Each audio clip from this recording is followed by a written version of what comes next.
group of thugs is beating up a girl. At that moment, an old man steps forward. Who are you? What the fuck do you think you're doing?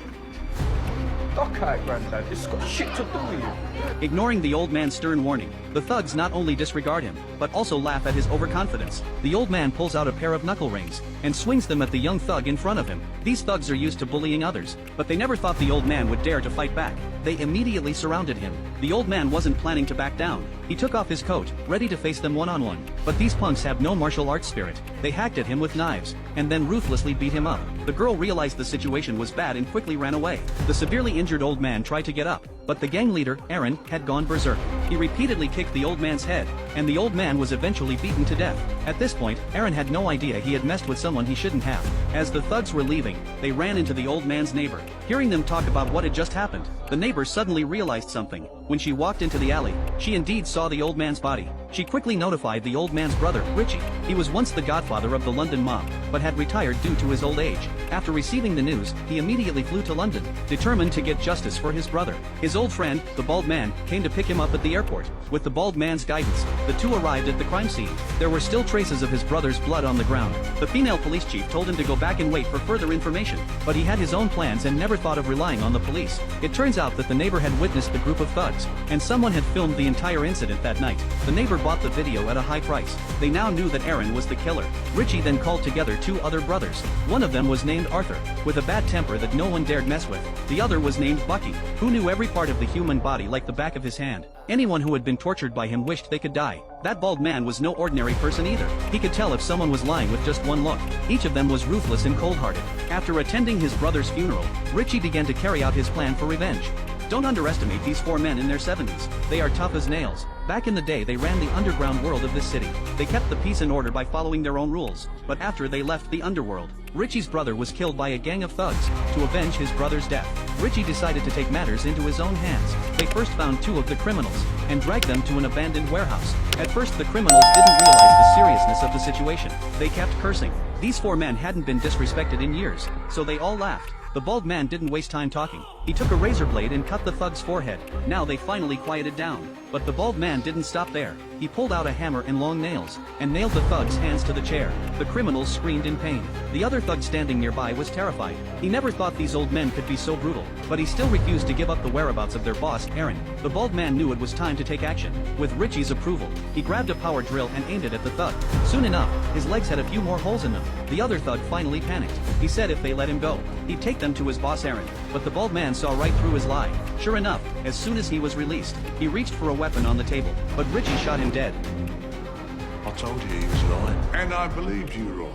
But I've never killed someone who's sitting down. It turns out Richie never planned to let them go. He just didn't want to kill someone who couldn't fight back. By now the remaining thugs had passed out from blood loss, but the others didn't care, because the real revenge was just beginning. Unable to find Aaron's hideout, they had to use his men as leverage. These old men were completely hooked on this cat and mouse game. Soon enough, they caught another of Aaron's men in a parking lot. They hung him upside down and started interrogating him. But surprisingly, this thug became even more arrogant.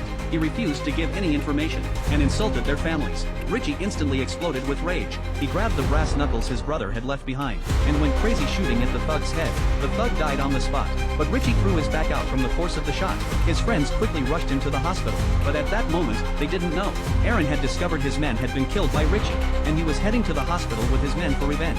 The man had just gotten home, but to his shock he found his ex-wife dead on his bed. He froze, not knowing what to do. Earlier that morning, Brian had gotten a text from his ex-wife Lena saying it was urgent. When he got home he saw her car already parked in the driveway, but the moment he walked into the room, there was a bloody knife lying on the floor. Brian stepped into the bedroom. Lena was lying lifeless on his bed. Right then two cops showed up. Brian looked at his dead ex-wife and raised his hands. He knew this was a murder and a setup, and there was no way he could let the cops take him in.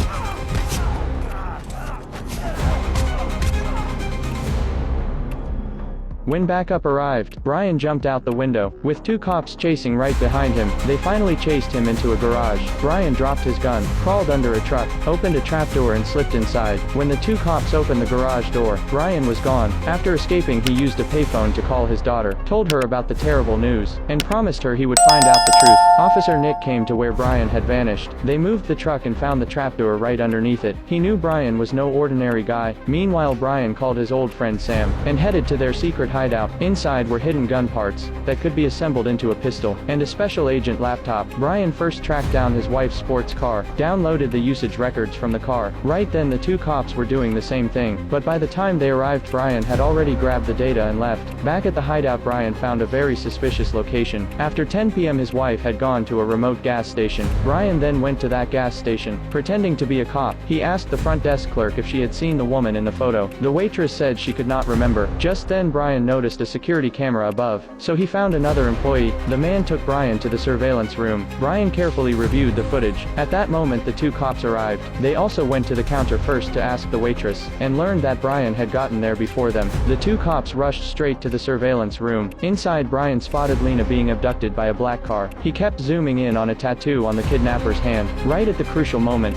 the cops cocked their guns and aimed at him. No matter how loudly they shouted, Brian refused to stop. Only after spotting the clue in the footage did he raise his hands and pretend to surrender. Kevin used to be a top CIA agent, but he was forced to retire due to a terminal illness, so he returned to Paris to live a normal life with his family. One day while he was out grocery shopping, a woman suddenly started chatting him up. Kevin was annoyed and was about to walk away, but then she casually mentioned his daughter's name. Kevin hesitated, then got into the woman's car. She introduced herself as Lisa from the CIA, and she wanted Kevin back on the job. Kevin had finally escaped that life, and with only a few months left to live, he just wanted to spend time with his family. But then Lisa made an offer he couldn't ignore. In exchange for his help, she would provide him with an experimental drug that might actually cure his disease. That was more tempting than money. Kevin took the deal on the spot. His target was an accountant working for a mob boss named Tom. Even though he was sick, Kevin's skills hadn't dulled one bit. Before Lisa even stepped into the room, Kevin had already taken down all the hitmen inside, but the accountant wasn't there. In the elevator, Kevin eyed Lisa's designer outfit and demanded 50 grand plus $1 million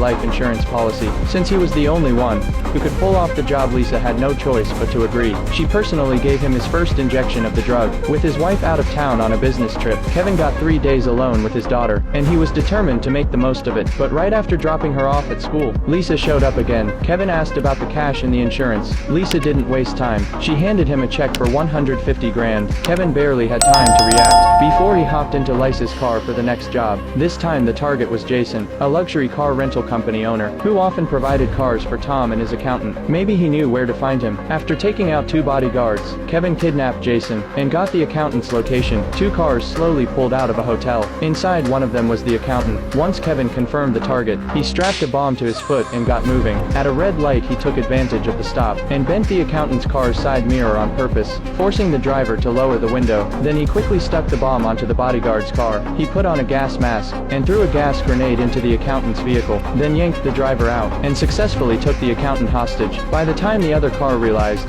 what was happening and tried to chase, the bomb under their car exploded, blowing out their tires instantly. All they could do was watch as Kevin drove off. Kevin took the accountant back to his place, planning to torture the information out of him, but before he even laid a hand on him, the guy was already scared enough to spill everything. The man removes the magazine, turns on the gas stove, takes out a frying pan, puts the bullets into the pan of oil, then swings a big hammer, takes out a long sealed mysterious box.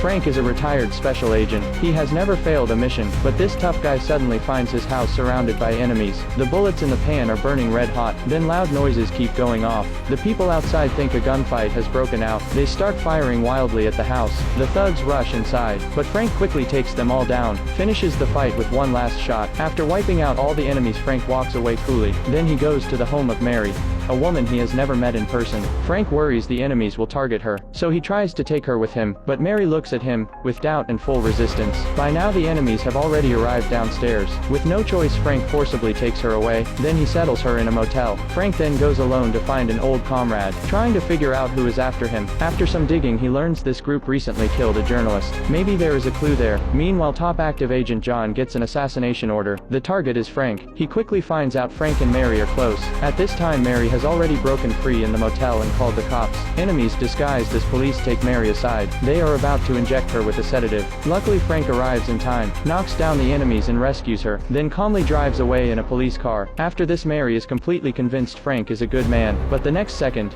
a small car charges straight at them. Frank calmly raises his gun. John on the other side is left with no chance to fight back. Frank then uses the police car radio to call for backup. In no time, John is caught by the arriving surviving cops. Through clues left by the murdered journalist, Frank finds a kill list. Most of the people on it have recently died one after another. To figure out the truth, Frank takes a speedboat to find another agent on the list. Mark, after reading the list, Mark realizes all these people once joined the same secret mission. So the three of them track down the pilot from back then, Carl. They press him for the truth, but the next second Carl is killed. They escape in the chaos. Frank then disguises himself as an officer and sneaks into the intelligence building. He kicks open the door to the records room. The old archivist happens to know Frank. After catching up, the old man gives him the files from back then, but just as he is about to leave, he runs into John. The man had just taken a sip of water. When he realized something was wrong, he looked up at the flight attendant in front of him, and instantly knew there was deadly poison in the cup. To confirm his suspicion, he carefully dipped a test strip into the water. Sure enough, the moment it touched the water, the strip turned red. Seeing her assassination plan had failed, the flight attendant threw a dart without a word. Luckily, Jack turned his head just in time to dodge the fatal strike. Then she threw 3 more darts, but Jack blocked them with ease. He did not expect her to counter with the high kick. Jack quickly collapsed to the ground, just as she was about to finish him off.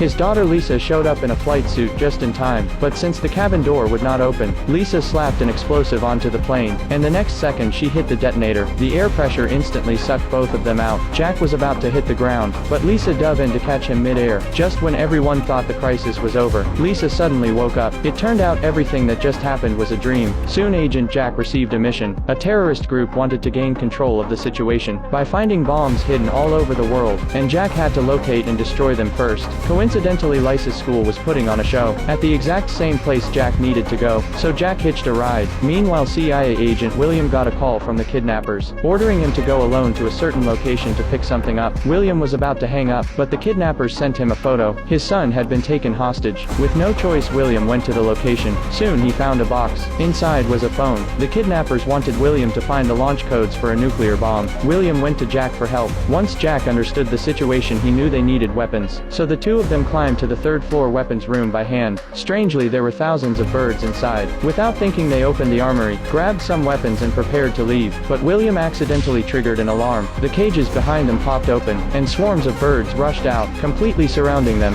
In the nick of time, they escaped through a ventilation duct. Then they arrived at a military base, and managed to steal the nuclear launch codes. But as soon as they got to the meeting spot, a truck suddenly came barreling straight at them.